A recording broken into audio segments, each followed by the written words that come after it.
everyone, Jolene here from Bookworm Adventure Girl. I hope that you are all doing well. It seems like Mondays come around very quickly. This week is the 21st episode of Mondays with Margaret, and today we will be talking about a collection of short fiction stories called Bluebeard's Egg. Bluebeard's Egg was originally published in 1983. It has 12 short stories, and the book is dedicated to Atwood's parents, which is, I think, the first time that she has dedicated a book to them. Now, I know that these are fiction, but I do believe that Atwood has drawn from her personal experiences and family, at least in some of the stories. So this collection of stories made me laugh out loud, and the usual themes of Atwood's work are there, but in some of the stories are a bit more subtle. And as usual, I won't give away any spoilers as I talk about the stories. So if you've seen other videos in this series, and if you've been following along, you may remember that when we talked about the short story collection Dancing Girls, there were some editions that had the stories Betty and the Sin Eater, and some editions that didn't include them. It all depended on when they were published. So if you had an edition that didn't have them, they are included here in Bluebeard's Egg. And again, only if you have certain editions. So I'm not going to talk about those two stories again here, but I do talk about them in the video about Dancing Girls, so I will link that up top and in the description box below. The first story is called Significant Moments in the Life of My Mother. And the reason I think that this is based, at least a little on Atwood's own experience is that she talks about her mother's family in Nova Scotia. And this tells a great deal about a mother and the stories she shares of her own life. It also tells of the relationship between the mother and daughter, and the stories that the mother chooses to tell about the daughter's life.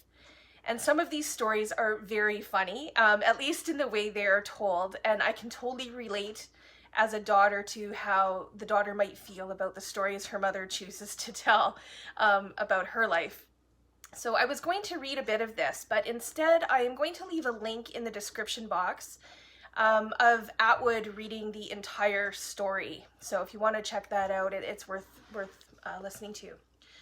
Hurricane Hazel is the next story, and it focuses on a first boyfriend, and in this case his name is Buddy. A lot of the story takes place in a cabin in the northern woods, so again it seems that Atwood is using at least some biographical information. This story again made me laugh out loud several times, and I want to read the part to you about her brother and Buddy, and this is on page 23. My brother had a job. He was 2 years older than I was, and now he was a junior ranger, cutting brush by the sides of highways somewhere in northern Ontario, living in tents with a batch of other 16-year-old boys. This was his first summer away. I resented his absence and envied him, but I also looked for his letters every day. The mail was delivered by a woman who lived on a nearby farm. She drove it around in her own car. When there was something for us, she would toot her horn, and I would walk out to the dusty, galvanized mailbox that stood on a post beside our gate. My brother wrote letters to my mother as well as to me. Those to her were informative, descriptive, factual. He said what he was doing, what they ate, where they did their laundry. He said that the town near their camp had a main street that was held up only by the telephone wires. My mother was pleased by these letters and read them out loud to me. I did not read my brother's letters out loud to her. They were private and filled with the sort of hilarious and vulgar commentary that we often indulged in when we were alone. To other people we seemed grave and attentive, but by ourselves we made fun of things relentlessly, outdoing each other with what we considered to be revolting details. My brother's letters were illustrated with drawings of his tent mates, showing them with many-legged bugs jumping around on their heads, with spots on their faces, with wavy lines indicating smelliness radiating from their feet, with apple cores in the beards they were all attempting to grow. He included unsavory details of their personal habits, such as snoring. I took these letters straight from the mailbox to the maple tree, where I read them over several times. Then I smuggled them into the cabin under my t-shirt and hid them under my bed. I got other letters, too, from my boyfriend, whose name was Buddy. My brother used a fountain pen. Buddy's letters were in blue ballpoint, the kind that splotched, leaving greasy blobs that came off on my fingers. They contained ponderous compliments like those made by other people's uncles. Many words were enclosed by quotation marks. Others were underlined. There were no pictures. I liked getting these letters from Buddy, but also they embarrassed me. The trouble was that I knew what my brother would say about Buddy, partly because he had already said some of it. He spoke as if both he and I took it for granted that I would soon be getting rid of Buddy, as if Buddy were a stray dog. It would be my duty to send to the Humane Society if the owner could not be found. Even Buddy's name, my brother said, was like a dog's. He said I should call Buddy Pal or Sport and teach him to fetch. I found my brother's way of speaking about Buddy both funny and cruel. Funny because it was in some ways accurate. Cruel for the same reason. It was true that there was something dog-like about Buddy. The affability, the dumb faithfulness about the eyes, the dutiful way he plodded through the rituals of dating. He was the kind of boy, though I never knew this with certainty because I never saw it, who would help his mother carry in the groceries without being asked. Not because he felt like it, but simply because it was prescribed. He said things like, "That's the way the cookie crumbles." And when he said this, I had the feeling he would still be saying it 40 years later. Some of the next stories take place in Toronto, and I only know this because streets and places are named. Lulu, or the domestic life of the language, is completely different than the first two stories. It is about a woman named Lulu who is a potter and has poets living with her. And she is misunderstood in her creativity and in who she is. The theme of identity is huge in this one, and also what fulfills us. And after trying to find fulfillment from her accountant, she comes home to the poets and thinks maybe it isn't so bad. And to me, that could be a good or a bad thing. It could be that she has just settled and given up, or that she really has realized that she had everything she needed all along. Ugly Puss is about a relationship ending. There's two flawed characters in the relationship, and a cat that unfortunately pays the consequences. This wasn't one of my favorites. The title story, Bluebeard's Egg, is a more modern take on the original folktale of Bluebeard's Egg, which Atwood describes in her story. And Atwood's story is also about betrayal and infidelity, but her story centers around Sally and Ed. Sally narrates the story describing her relationship with Ed and how he doesn't, completely understand her and how he seems to be elusive. And there are many times that you might think that he actually knows more than he's letting on. And in the end, Sally is not a reliable narrator, and in turn the reader is surprised along with her when she finds out a truth about who Ed really is.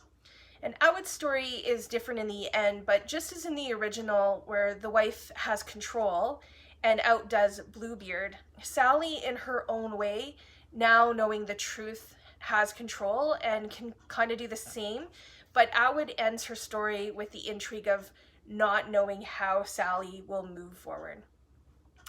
The next story is Spring Song of the Frogs. This also wasn't a favorite for me. Will is the main character. He is a divorced, middle-aged man with two sons, I think. And by his own admission, he's not good at relationships. The themes in this story are about the female body, eating disorders, and even a little bit of an incestuous attraction. The next story, this story, Scarlet Abyss, is about Christine and Dawn, who go to Trinidad with their 4-year-old daughter. Their other children are in school and they stay with their grandparents. And immediately we know that Christine is insecure in how she looks and what other people might think of her. And she's described as pale and having pinky white flesh. Meanwhile, Dawn, who has been under a lot of pressure lately and is on this vacation to supposedly rest, is only getting redder and redder. And when I was reading Atwood's descriptions about him, I sometimes imagined him as a pressure cooker. Christine makes plans for them to go see these rare birds, the scarlet ibis. And if you are like me, you might not know what a scarlet ibis is, so I'm going to put some pictures up. They're quite stunning. Their color is very vibrant. Christine's idea is not accepted well by Dawn or their daughter, and Christine starts feeling that, maybe she is the pressure that Dawn is feeling. And I love her description of this, and it's on page 164. It's the last paragraph. Watching him go, Christine felt the sickness in the pit of her stomach, that it was becoming familiar to her these days. Maybe the pressure he was under was her. Maybe she was a weight. Maybe he wanted her to lift up, blow away somewhere like a kite, the children hanging on behind her in a long string. She didn't know when she had first noticed this feeling, probably after it had been there some time, like a knocking on the front door when you're asleep. There had been a shifting of forces, unseen, unheard, underground, the sliding against each other of giant stones. Some tremendous damage had occurred between them, but who could tell when? I think it's such great imagery, and as they set off to see these birds, it begins to rain, and then things escalate from there. But it also comes together, too, as things sometimes do after a bit of a catastrophe. In the Salt Garden, there is a reference to Fraggle Rock, which made me smile, but the story really has nothing to do with Fraggle Rock. There is the theme of affairs or open marriages, which we have seen in Atwood's previous work. In this case, Alma is married to Mort, but also has Theo as a lover. Theo is also married. Mort, her husband, is also in another relationship with Fran. So it's a bit messy, and it is becoming difficult for Alma to the point that she is passing out and having hallucinations. And also, as we've seen in Atwood's work with these themes, things eventually go way off kilter and out of balance, and things can't go on like this forever, even though Alma wants it to. And this is described on page 202. It says, she knows that the present balance of power can't last. Sooner or later, pressures will be brought to bear. The men will not be allowed to drift back and forth between their women, their houses. Barriers will be erected, signs will go up, stay put or get out. Rightly so, but none of these pressures will come from Alma. She likes things the way they are. She's decided that she prefers having two men rather than one. It keeps things even. She loves both of them. She wants both of them, which means some days that she loves neither and wants neither. It makes her less anxious and less vulnerable and suggests multiple futures. Theo may go back to his wife or wish to move in with Alma. Recently, he asked her an ominous question. What do you want? Which Alma dodged. Mort may want to return, or he may decide to start over with Fran. Or Alma could lose both of them and be left alone with Carol, which is their daughter. This thought, which would once have given rise to panic and depression, not unconnected with questions of money, doesn't worry her much at the moment. She wants it to go on the way it is, forever. And of course, in this story, we know that that can't happen. The Sunrise is an interesting story about an artist named Yvonne, and she likes to draw men, and she follows the men around and then lets them know that she wants to draw them. She lives in the attic of a house of a couple who find her mysterious and maybe a little fascinating. And art and artists often show up in Atwood's work, but this one was done in a very different way than some of the others, and I really liked it. And then the final story is Unearthing Sweet, which is another story that I think could potentially have some biographical information.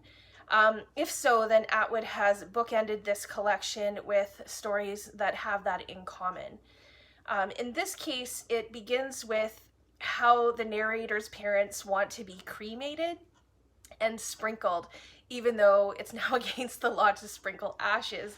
And on page 242, it talks about this. So we sit for a minute considering implications. We are way beyond funerals and mourning, or possibly we have bypassed them. I am thinking about the chase and being arrested, and how I will foil the authorities. Already I'm concocting fictions. My father is thinking about fertilizer in the same tone in which other people think about union with the infinite. My mother is thinking about the wind. This story also talks about the father's curiosity for science and how the mother is always busy and moving. And the narrator likes to stay put. So there is a real respect for nature and how nature is treated and part of who these people are. And in many ways, the earth is their home, as it is for so many creatures. So for this collection, there are no real surprises. Atwood's themes of identity, the human body, gender expectations, relationships, nature, as well as others, all find a way into the stories. But I think that the main theme that is perhaps the most prominent in this collection is wanting to be seen for who we truly are and asking for this in a variety of ways. And sometimes that is done successfully and sometimes it isn't. So I think that this is another great collection from Atwood. And if some of these stories are biographical, which I really kind of hope that they are, it shows that Atwood is also opening herself up a little bit more to her readers.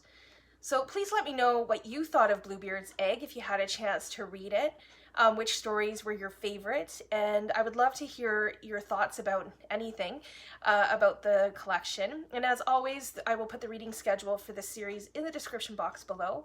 And I will also be leaving a link to Margaret Atwood reading one of the stories. I look forward to chatting with you in the comments. Thanks again for watching. I hope you have a fantastic day, and don't forget to make every day an adventure.